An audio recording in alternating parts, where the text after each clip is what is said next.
Hey everybody, I'm Dirty Dan and welcome back to Greasy Boy Customs. Today we're back on the 77 Bronco Coyote Swap. Now if you remember from the last video, we got quite a bit of sheet metal work done on the inside. We got the hood struts put on and the master cylinder mounted onto the new Hydro Boost setup.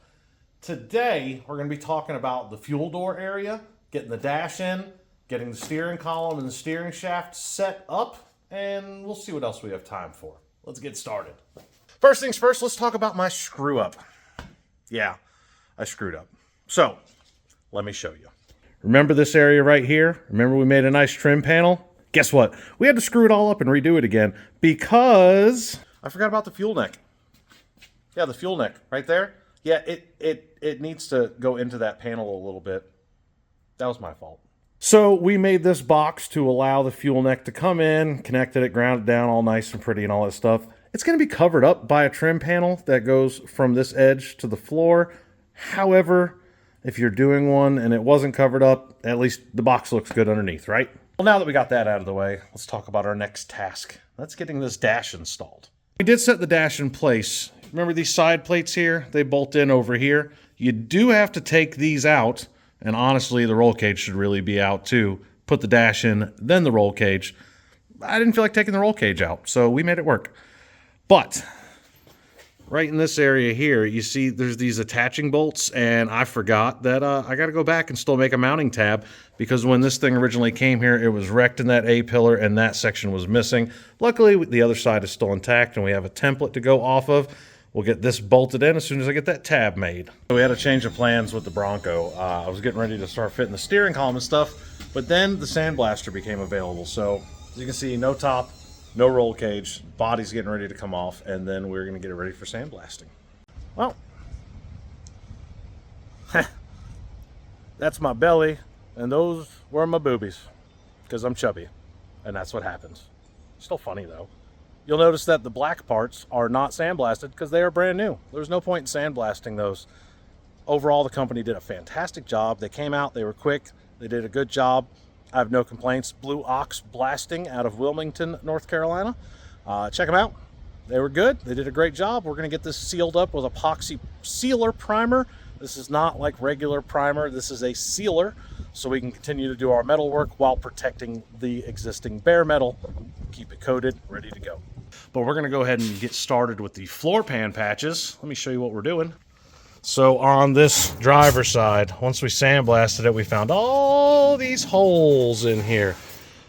I can weld up all these holes, but it would be a complete waste of time. So we've gotten a whole floor pan patch here, and then we are going to move over to the passenger side. And you can see we got that. We're not going to buy a patch for that. I'm just going to make a patch for that. And this rocker. It's had some Bondo in it, and it's got all kinds of waves and stuff. We're just going to replace that whole rocker. Now we're going to start by removing this door just to give us a little more room. And then we're going to start cutting. We are going to cheat though, and we're going to use the plasma because I don't feel like cutting it with a saw. There you go.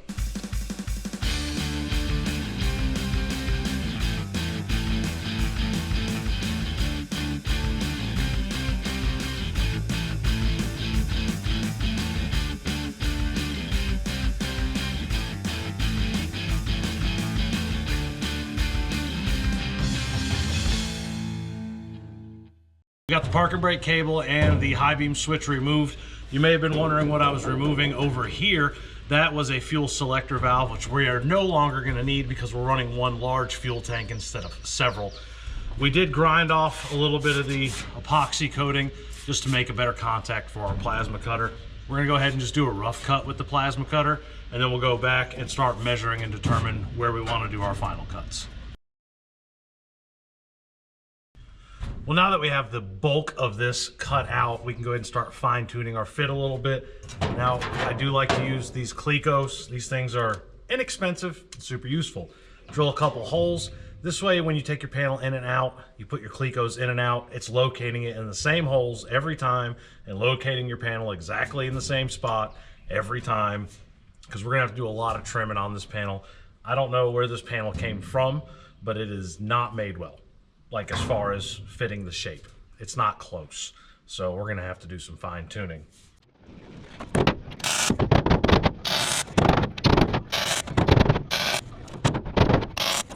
you look at the bottom of this floor, see it's got this nice big heavy duty brace that goes across it.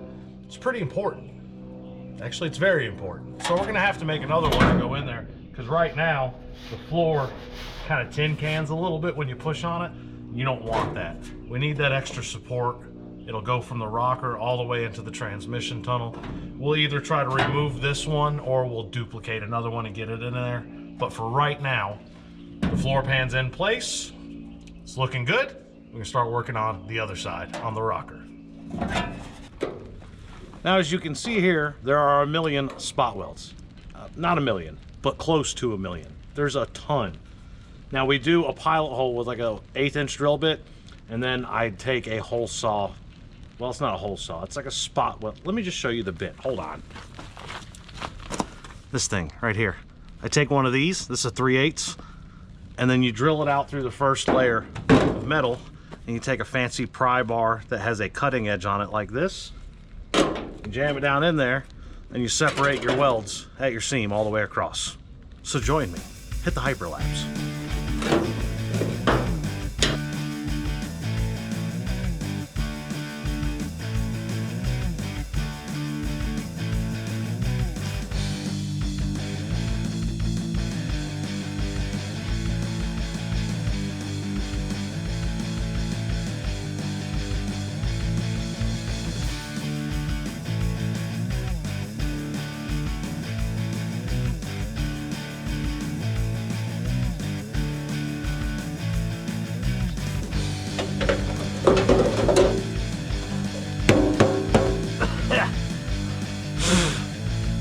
Now, between now and the next time that you are going to see this thing, we're going to finish with the patch on the front here and also do some more welding on the rear quarters and prepping this thing to actually do the undercoating underneath, which includes repairing some holes on the bottom and in the firewall, so on and so forth. So thanks for joining me, and until next time, happy hot rodding.